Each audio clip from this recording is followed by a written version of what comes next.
Blackwater at saka Meralco. So, eto yung makikita na ang basketball, you got to win every quarter, no?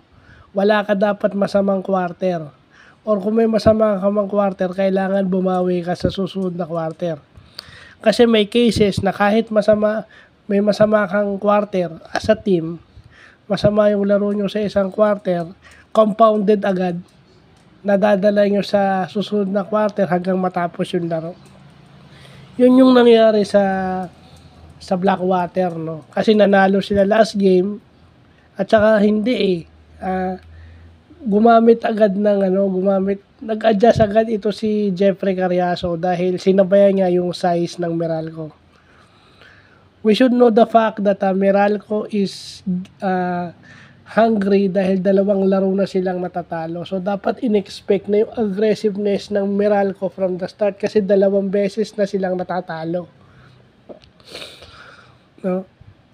I mean, bumalik sila dun sa dati. No? Bumalik nga si Berfield, naglaro. Umiscore nga si Berfield. Maganda yung laro ni Berfield offensively, pero parang nahirapan yung team. No? Naghahabol sila hanggang dulo. Okay, nandun, hindi sila tambak. Hindi naman sila natambakan. Konti lang alam sa kanila, 94, 102. Pero, yun masakit doon. Hindi naman pwedeng, ang goal mo is manalo, hindi lang humabol. Ang gawin mo is humabol at manalo. Yeah? So, I mean, masyado kasing bata pa itong Blackwater. Kung ilan lang yung veterano dito. At saka alam naman natin itong Meralco may international experience dahil ito yung representative ng Pilipinas sa East Asia Super League. So yung kanilang international experience lumalabas. No? Na dalawang laro na silang natatalo. So kailangan silang mag-step up sa third game. Na yun ang nangyari. Kailangan maging aware ka rin dun sa status ng kalaban mo. No? Hindi naman laging nasa coaches yan Dapat nasa players din yan. Kasi pag nag-adjust yung coach mo at binigyan ka ng playing time, dapat ipakita mo ka sa coach mo na pupukpo ka.